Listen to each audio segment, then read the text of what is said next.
Okay, this is a Maxvision fully multi-coated 82 degrees 24 millimeter eyepiece.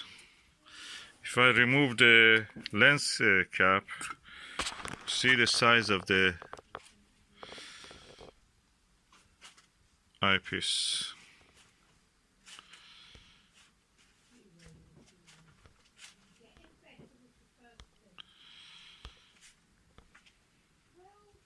Quite impressive.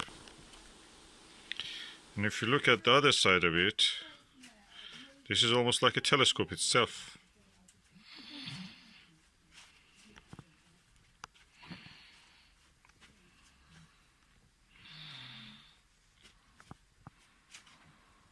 Okay, I'll put now the dust caps of this one back and I will look at the other eyepiece. Okay, I'll put the Pepsi back for the scale, and this is the second eyepiece. Let us see. This is a Maxvision fully multi-coated 68 degrees 34 millimeter. That's even wider angle than that other one. And I'm telling you, this is made of steel. It's heavy. It's heavy, quite heavy. Chunky. Okay, I'll remove the dust caps and show you the rest of it. The lens of this one, the front lens, is quite huge. Look, such a wide view. I've never seen a eyepiece like that you can see. Even the best microscopes don't have that eyepiece. It's massive eyepiece. And this is the side that you look actually. But this is the side that goes through the tube of the telescope. That is the best eyepiece I've ever seen. This is for the Mount Palomar. That's for the Keck telescope. If they use visual, for visual thing other than camera and CCDs. Okay, I'll put that one back now, and we go now to another eyepiece. This is a Hyperion 10 millimeter modular eyepiece. Phantom coating group.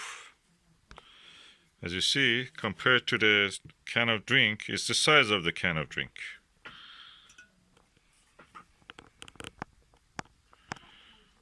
And I have to remove the caps, and you can see.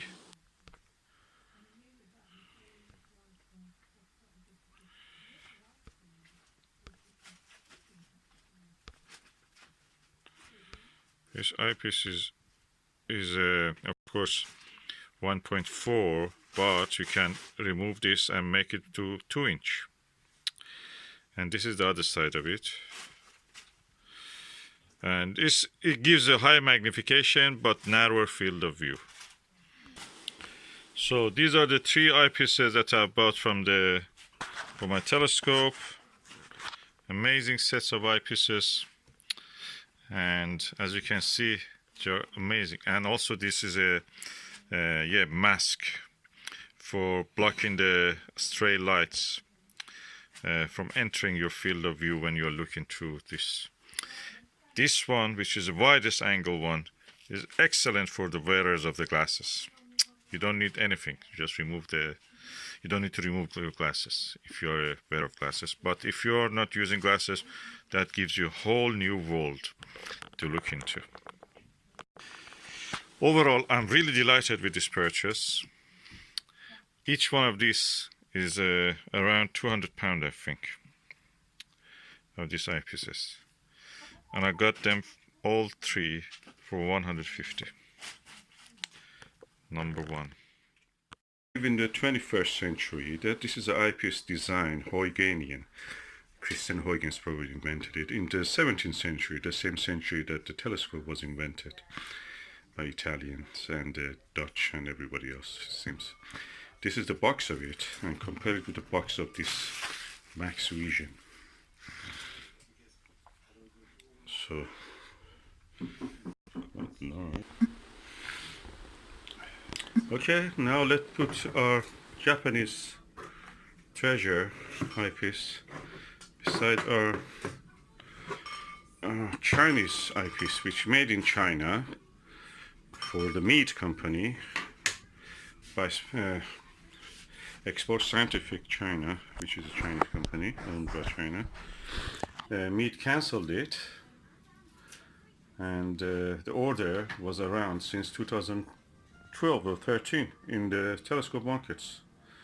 And eventually, because this was selling 1/4 of the price of the Meade, Meade discontinued it. Although this is really good airfoil design, or kind of like a panoptic. But you see how the size compares to what you have. This is a 0.965 Japanese style 40mm eyepiece. Good, I must say, for its own. And this is a Maxvision multi-coated and 68 degrees 40mm eyepiece. I have to remove the end cap so you can see proper reflection. So this is our eyepieces.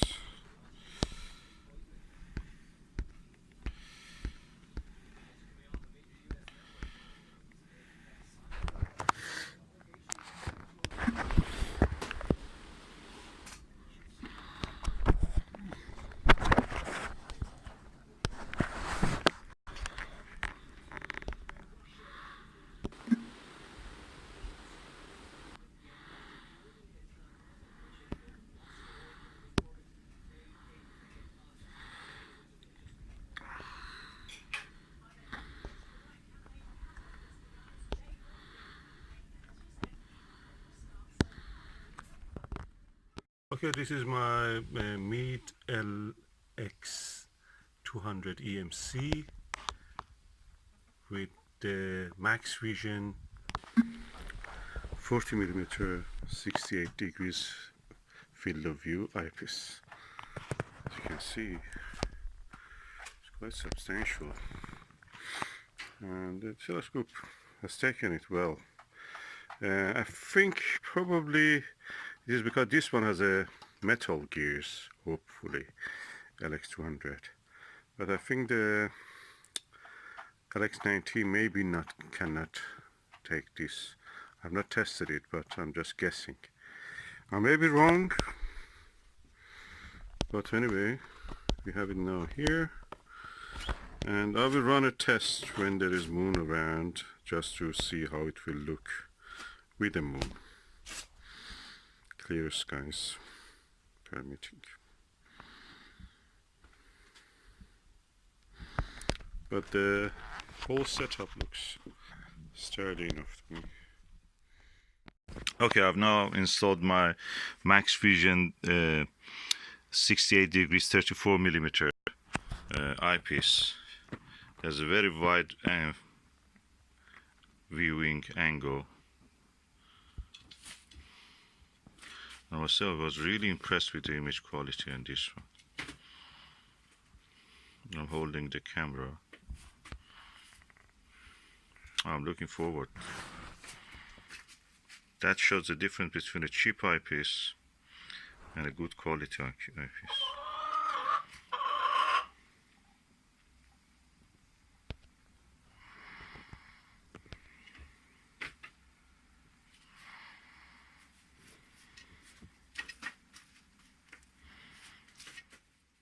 I think I will use the Maxvision with this. It goes better. It gives a better result. Looks heavier.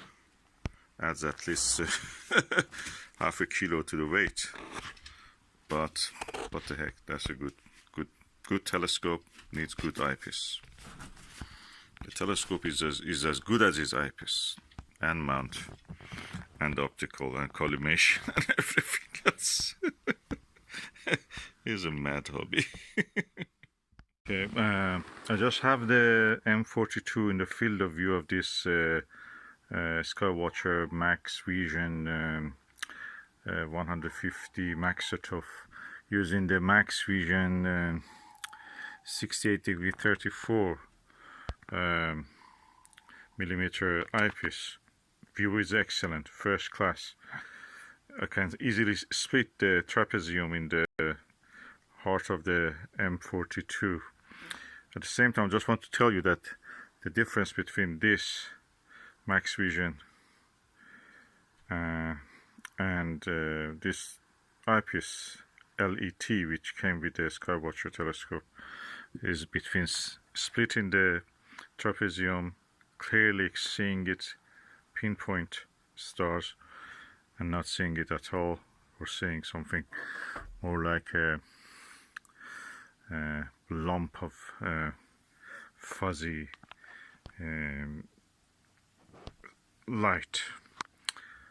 I can say, look at the awkward position I put the telescope mount. This is the Epsonium one from the Heritage 130, and this is rock solid. I put it in a very awkward position. I've tapped it, did everything to it. No, not much shaking on the image. I cannot show it because this camera is not very sensitive to show the dim light of the M42, but that is amazing. I'm surprised how clear and how stable is this mount for this Maxvision telescope. And when I was looking to the Sirius, the brightest star in the sky, of course not in the space, and this was because it was very low from the British Isle. It was passing through the light of it was passing through the branches of the trees. It was like a batten of disc, and as a batten of disc, you can use it for focusing, and I exactly used that for this purpose. It was like a batten of disc. I could see the patterns of the star changing according when I reached the focus or went a little bit out of the focus and then back into the focus. That was amazing. And I can say this is a beautiful, you can use it for visual astronomy, the Maxvision one, with this eyepiece, wide-angle eyepiece. I mean later, because this version can use the corrector reducer for the Schmidt-Cassegrains grains. I may just use this for here, before the optical train here, in the between the mirror and the optical train, and see if I can actually make the camera more wide angle than what it is. We will see if I can do that. I may not be able, it may not work, but let's hope. I love this Maxvision eyepieces. They give such a lovely view. One of the best for observing the Orion Nebula itself and the trapezium is this 24 degrees, 24 millimeter one. I wish I had a 22 or 20 millimeter one. I have not seen it yet. Explore Scientific is the same, but it doesn't have that good, nice feeling of this rubber holding thing, and the size of the glass is enormous. Anyway, it's such a beautiful thing when you look at it. Trapezium, in all of them are sharp, edge to edge. This moment I'm looking around the star Al-Nitak in the Orion constellation. Is one of the last one in the 3 stars of the belt of Orion. And a little bit down toward the south, I see a lot of nebulosity. This is the Maxvision 24 millimeter eyepiece, and I'm using the a 2-inch. Of course, this is a 2-inch eyepiece, and I'm using a 2-inch ultra high contrast filter. I see a lot of nebulosity. This is an 8-inch LX200, a classic one. The sky is not very. Yeah, it's quite dark actually. You're not quite dark, and the clouds have cleared. I see a lot of nebulosity. A lot of dark streaks. Which one of them is the Horsehead Nebula is not very clear, because what I'm doing, I should show you. I'm using this cover to put over my head, so I'm practically get it blacked out. And after adaptation of my eye, I can see a lot of nebulosity, especially with averted vision. They're very visible. What is funny is that in those nebulosity, I see a lot of dark streaks, It's not one. It's more than probably 6 darker streaks I see around. They're scattered all over the place. It's easy to see actually around the Al-Nitak to see itself, the nebula there, which is a flame nebula. That is definitely easy. The easiest. You don't need even dark adaptation for seeing that. I may be exceptional. I have a probably exceptional eye vision, thanks God. But the Horsehead Nebula, I've heard that is very difficult. You need at least 11-inch to telescope to see that. With this 8-inch, I can see it with the help of the ultra high contrast. And as I told, putting a shroud over my head, so I will be completely dark adapted. And as you can see, I'm also using for this video, I'm using a red torch, which is on my head actually. And you can see it now better, the light of it. So it's a very exceptional seeing, and I really like these Maxvisions.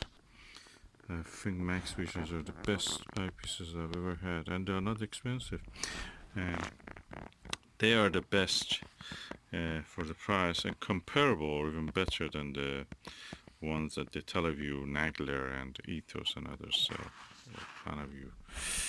And I really am enjoying this.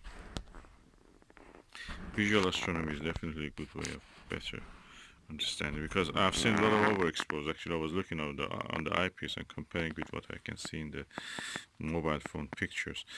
The images that you see, I should say actually images, the images you see are overexposed. The stars are not what you see actually in this. Of course, they're reverse in the Schmidt category, in the reverse. But again, they are not what you will see in the eyepiece. The stars in the images you see are overexposed, they're big, huge.